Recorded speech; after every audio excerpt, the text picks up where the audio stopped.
Conference बुलाने का जो अहम मकसद जो है वो 3 नुकात पर है। सबसे पहले ये कि यहाँ जो हाल ही में जो राशन की स्केल कम की गई है, नंबर 1। नंबर 2, यहाँ की एजुकेशन की खस्ता हाली।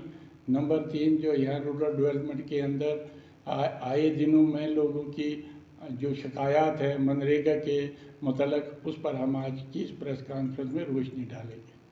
सबसे पहले ये कि यहाँ की हुकूमत वक्त ने जो हाल ही में एक फ़ैसला लिया, कहने को तो ये है कि हम इनको फ्री राशन देने जा रहे हैं। तो मैं आपके हवाले से गवर्नमेंट को आगाह करना चाहता हूँ, इन्होंने वो राशन मुफ्त किया है जो 2 रुपये और 3 रुपये किलो के हिसाब से लोगों को एक नॉर्मल स्केल दी जाती थी, उसको इन्होंने मुफ्त कर दिया गया। जबकि पाडर इलाका हो, दक्षिण मड़वा हो, वाड़वन हो, जहाँ पर 13 किलो राशन की स्केल दी जाती थी, जो यहाँ के हालात और वाक़ात, यहाँ के टोपोग्राफी और जोग्राफिकली जो कंडीशंस जो थे, उनको मद्देनज़र रख करके साबका हुकूमतों ने यहाँ के हालात को मलूज़ खातर रखते हुए ऐसा फ़ैसला लिया था जिससे यहाँ के लोगों की शिकम परवी हो सकती थी। हुआ ये कि इन्होंने इस कदर अनदेखी की है कि तमाम पुराने जितने भी अहकामात सरकार ने यहाँ के हालात और वाक़ात को लेकर के, यहाँ गुर्बत और पसमानदगी को मद्देनज़र रख करके फैसले लिए थे, उनको एक साथ मुस्तरद करके लोगों पर इतना जुल्म ढाया गया है कि आज लोग जो है फाका कशी के शिकार हैं। आप अच्छी तरह जानते हैं, जैसे कि सरकार ने एक बहुत बड़ा हुक्म जारी किया है कि भाई जितनी भी इंक्रोचमेंट है, जबकि इंक्रोचमेंट कहीं नहीं है, क्योंकि जितनी भी सरकारें आज़ादी से पहले और आज़ादी के बाद लोगों को जो भी सरफेस रकबा जात थे वहाँ पर जरी काश्त करने के अहकामात सादर किए थे, बाज़ाब्ता कोई रूल और रेगुलेशन वाज़ा करके लोगों ने खेती के लायक ज़मीनें बनाई थी। उन्हें भी सरकार इस वक्त जो है इंक्रोचमेंट के नाम पर रोशनी कानून एक्ट को ले करके तो उन लोगों से वो उसकी कुर्की कर दी गई है। आने वाले हालात जो है इतने क्रूशल हैं, इतने लोगों के लिए मैं कहता संकट भरे हैं कि ना जाने क्या होने वाला है। आज लोग एक किस्म के फाका कशी के शिकार हैं। लोगों को 3 माह तक इन्होंने एडवांस राशन दिया, जो कि इस वक्त बिल्कुल ख़त्म हो चुका है। लोगों के पास कोई भी ज़राई अजनास नहीं बाकी बचा है। मैं सरकार से आपके वसातत से वजाहत कर देना चाहता है कि अगर सरकार ने हमारी जो पुरानी राशन स्केल 5 और 8 किलो की जो स्केल रखी थी उसको अगर बहाल नहीं किया गया तो लोग सिर्फ एक सियासी जमात नहीं बल्कि पूरा समूचा पार्टी सड़कों पर उतरेगा और इस सरकार की जितनी भी मज़म्मत करनी होगी हम करेंगे। और सरकार के लिए आज हम वजाहत कर देना चाहते हैं कि अगर हमारी राशन स्केल बहाल नहीं हुई तो वो जमात इस वक्त बरसरे इक़्तिदार दिल्ली है, बरसरे इक़्तिदार रियासत जम्मू कश्मीर है, चाहे गवर्नर इंतज़ामिया है, वो भी ज़ेर अधीन मरकज़ी सरकार है, हम बिल्कुल किसी भी सूरत में बर्दाश्त नहीं करेंगे। और जनता ने फैसला ले लिया है, जो सरकार हमारे लिए इस किस्म के आदेश और इस किस्म के फरमान जारी करके हमारे पेट में छुरा घोंप रही है, हम उसको किसी तरीके से आने वाले चाहे पंचायती इलेक्शन हो, चाहे पार्लिमानी इलेक्शन हो, चाहे वो असेंबली इलेक्शन हो, इनका पूरी तरह से इन जमातों का हम बहिष्कार करेंगे। इनको किसी तरीके से भी हम वोट देने के लिए तैयार नहीं है। और हमने इसके लिए एक हस्ताक्षर मुहिम भी शुरू करनी है। अगर इन 15 दिनों में सरकार ने कोई इक़दाम नहीं उठाए तो हम एक हस्ताक्षर अभियान चलाकर घर घर जा कर के लोगों की राय लेंगे। और आपसे भी हम गुजारिश करेंगे कि इस मुसीबत के निस्बत आप हर एक खाना कुंबा में जाकर के दरियाफ्त करें कि आज उनकी माली हालत किस प्रकार है। महंगाई अपने जोरों पर है, किसी तरीके से लोगों की कूते खरीद इस कदर नहीं है कि वो अपनी शिकम परवी कर सके। लिहाजा सरकार अगर कहती है कि सबका साथ सबका विकास, तो मैं यही जानना चाहता हूँ ये कौन सा विकास है जहाँ खाने को अन्न नहीं दे पा रहे हैं, मजदूरी करते उनको मजदूरी नहीं मिल रही है, तो विकास किसका है और साथ किसका है। एक पाउडर की सरजमीन जो है पूरी की पूरी जंगलात रकबे में पड़ती है। सिर्फ 20% जो खेती के लायक थी उसमें से भी आज के डेट में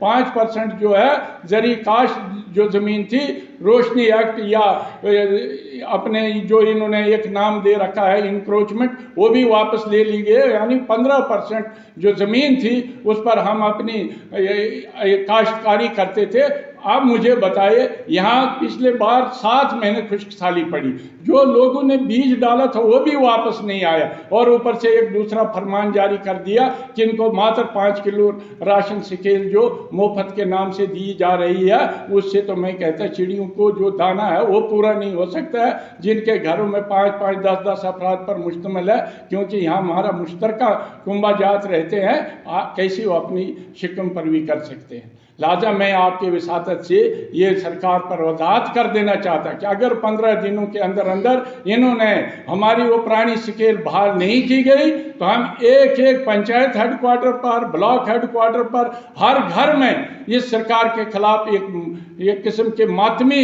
इजलास बुलाएंगे, मातमी करारदादे पास करेंगे कि भाई यह हो क्या रहा, किन लोगों के हाथ में हमने अपने जीवन का ये जो समर्पण किया, जो आज हमारी मुसीबतों के तरफ किसी तरह से ध्यान नहीं दे रहे हैं। इसलिए ये तो राशन के मुताबिक रहा एजुकेशन का, एजुकेशन की इतना खस्ता हाली है हम बयां नहीं कर सकते। आप देखिए यहाँ कॉलेज नाम निहाद कॉलेज खोल दिया है, आप सिर्फ इन बिल्डिंगों का दीदार कर सकते हैं। आप देखेंगे जो एक कॉलेज के लिए माकूल स्टाफ की ज़रूरत होती है वो आज तक इन्होंने मुहैया नहीं करवाई गई है, और जो 2-4 लेक्चरर्स हैं वो कहीं और से तनख्वाह ले रहे हैं। यानी इस कॉलेज के नाम पर जो पोस्टें मंजूर हुई थी वो अभी तक इन्होंने नहीं दी है, और कॉलेज के नाम पर यहाँ के लोगों को अनपढ़ बनाने की एक सीधे दीदा दानिश्ता एक साजिश बनी हुई। मैं सरकार से वजाहत करना चाहता हूँ और गुजारिश भी करता हूँ कि आपने सचमुच इस इलाके को एजुकेशन के नूर से नवाजना है तो जो एक एजुकेशन पॉलिसी के तहत जो यूसीजी की एक पॉलिसी होती है कि कॉलेज के लिए किस कदर माकूल स्टाफ की ज़रूरत होनी चाहिए वो मुहैया करवाई जानी चाहिए। जबकि इन्होंने ये रूसा के नाम से इस कॉलेज को मंजूर किया गया है, नए जो आज कॉलेज बन रहे हैं उसमें तो माकूल स्टाफ की मुहैया करवाया गया, यानी उसमें 14-15 सब्जेक्ट रखे गए हैं, लेकिन आप देखेंगे भाईजान वहाँ पर 2 सब्जेक्ट के भी लेक्चरर नहीं है। आज के डेट में जो हिंदी लेक्चरर लाया है वो कहीं और जगह है, उसकी पोस्टिंग यहाँ कैसी रखी है हमें पता नहीं है। एक तरफ से सरकार कहती है कि अटैचमेंटें हमने बंद कर दी गई है, तो फिर ये क्या ड्रामा है, इस तरफ सरकार को खसूसी ध्यान देना चाहिए। इसी प्रकार से आप मिचेल को देख लीजिए, इतना पसमानदा है, वहाँ एक हाई स्कूल का क़याम अमल में लाया गया था और मिचेल पंचायत के अंदर 14 टीचर जो हैं जो स्कूल या तो क्लोज कर दिए गए या उनको कलब कर दिया गया, उन 14 टीचर के निस्बत कोई इल्म नहीं है, और वो हाई स्कूल जो है इस वक्त सिर्फ 3 टीचरों पर मुश्तमिल है, उसमें से भी एक टीचर जो है वो ये अपने BLO की ड्यूटी सर अंजाम दे रहा है। आप अंदाज़ा करिए कि ज़रूरत तो ये थी, जो सरकार की अपनी पॉलिसी थी कि भाई जो कलब किए गए उसको नियरेस्ट हाई स्कूल हो, प्राइमरी स्कूल हो या मिडिल स्कूल में रखना था, उनके निस्बत कोई इल्म नहीं है। इसी तरह आप देखिए हमें इधर रमसा के तहत इधर अपने पलाली में हाई स्कूल दिया गया, उसका जो स्टाफ सेंक्शन था रमसा के तहत कुछ अरसे के लिए कुछ टीचरों को लगाया गया था। आज उस स्कूल के अंदर 4 टीचरों से ज़्यादा है ही नहीं, उसमें से 2 टीचर जो है वो BLO की ड्यूटी सर अंजाम दे रहे हैं। और इसी तरह आप जाए थम हाई स्कूल की हालत देखे, वहाँ पर जहाँ पर 13 टीचरों 5 मास्टर ग्रेड के थे और 8 टीचर ग्रेड के थे, वहाँ पर आज आप देखेंगे मान्यवर 1 हेड मास्टर है और 3 टीचर है, उन 3 टीचरों में से 2 की ड्यूटी जो है BLO लगा दी गई है। यानी इस कदर खस्ता हालत है कि मैं कहता कर क्या रही है सरकार। मैं आपके नोटिस में ये बात लाना चाहता हूँ कि यहाँ टोटल 43 स्कूल जो है, 43 टीचर जो है, जो या तो जो स्कूल कलब किए गए वहाँ से आए हैं या जो पूरी तरह से क्लोज कर दिए गए, यानी 43 टीचर पार्डर के अंदर हम यहाँ से इनके पास एक सेपरेट स्टाफ है, लेकिन हालात ये है उनके निस्बत इल्म ही नहीं है। जेडीओ को पूछो जनाब आपके स्कूल कितने क्लोज किए गए हैं, आपके कितने स्कूल क्लब किए गए, कोई इल्मियत नहीं है, बिल्कुल हवा में ये डिपार्टमेंट चल रहा है। और हमारी जब मुलाकात हुई तो जेडीओ साहब का कहना ये है कि आज के दिन मैं किसी को कह नहीं सकता कि आप एक स्कूल से दूसरे स्कूल जाएं। कहता ये बनाया है कि यहाँ कोई क्लस्टर हेड बनाया है, वो हायर सेकेंडरी का प्रिंसिपल साहब को बनाया है, प्रिंसिपल साहब की मदर बीमार है या वो इस दुनिया में नहीं रही है, वो भी इधर नहीं है। आप मुझे बताओ आज एकेडमिक सेशन चल रहा है, कब वो उनको टीचरों को देंगे, कब वो स्कूल चलेंगे, कब वो पढ़ाई को कंप्लीट करेंगे। मैं कहता हूँ ये कैसी अनारकी फैली है, कैसी बदनज़ामी फैली हुई है, वरना गवर्नरी दौर में किसी को हिम्मत नहीं होती है एक जगह से दूसरी जगह जाने की। यानी हमने भी जम्मू कश्मीर में मैक्सिमम एक पीरियड जो है वो गवर्नरी दौर में गुजारा है। ऐसे ज़ाब्ते इखलाक होते थे कि मैं कहता हूँ अगर हम वक्त करते थे तो तूफान उड़ते थे। आज तूफान भी आ जाए कि छाता लेकर के तो हवा में अपने रास्तों में चलते फिरते हैं। इसलिए मैं आपसे गुजारिश करता हूँ कि यहाँ डिस्ट्रिक्ट एडमिनिस्ट्रेशन हो या तहसील एडमिनिस्ट्रेशन हो या स्टेट एडमिनिस्ट्रेशन है, उनको चाहिए कि फौरन से बेशतर यहाँ पर एक इंक्वायरी टीम भेजी जाए। ये 43 टीचर लगाए कहाँ है जब आप लोगों ने अटैचमेंट भी ख़त्म कर दी गई है, इनकी ड्यूटियां कहाँ हैं, कोई इल्मियत नहीं। और जो सैंक्शन स्टाफ है वो लोग जो है कहीं बाहर बैठ करके यहाँ के पोस्टों से तनख्वाह लगा ले करके तो अपनी ज़िंदगी जो है बसर कर रहे हैं, ये लोग यहाँ के वहीं हैं। इसलिए मैं यही कहना चाहता हूँ कि अगर सरकार संजीदा है, अगर सरकार चाहती है यहाँ की बहबूदी करने के लिए तो एजुकेशन सिस्टम को बेहतर बनाए। हमारे जो यहाँ पर ये 43 टीचर है इनको एक माकूलियत के तहत अगर तैनात किया जाए, हमें बाहर से लाने की कोई ज़रूरत नहीं। वेल क्वालिफाइड टीचर्स हैं, सभी लोग बीएड करके हैं, ग्रेजुएशन करके हैं, वो उनके निस्बत हमें इल्म नहीं। हम जानना चाहते हैं आपके उस्ताद से भी, आपसे भी गुजारिश करते हैं कि आप जा करके जेडीओ को पूछे ये टीचर हैं कहाँ। जब आपने अटैचमेंटें भी ख़त्म की, डिप्लॉयमेंट भी ख़त्म की, तो आखिर चल क्या रहा। इसी तरीके से तीसरे नंबर पर मैं आपको कहूँगा मनरेगा के तहत लोगों ने इतना काम किया, जिसने काम किया उसको 9 दिन नहीं मिले, जिसने काम नहीं किया उसको 100 दिन का वेजेस जो है उन लोगों को दिए गए हैं। इसलिए इस पर भी हम एक इंक्वायरी चाहते हैं। लोगों ने यहाँ एक ऐसा शगुफा पैदा किया कि इस बार आपको जी मटेरियल जो है वेंडर देंगे। हुआ ये कि उन वेंडरों को भी पैसे नहीं दिए गए। आप बहाना बनाया कि इनकी जी रजिस्ट्रेशन नहीं हुई है, यानी करोड़ों रुपए का चूना लगा दिया गया है, कोई पूछने वाला नहीं है। आपने आज हाल ही में सुना होगा एक किसी मटेरियल सप्लायर जीआरएस ने इधर कारा में 97 लाख का मटेरियल कंपोनेंट जो है किसी अपने रिश्तेदार के नाम पर ये बनाया, बैंक अकाउंट बना करके उसके खाते में चलता गया।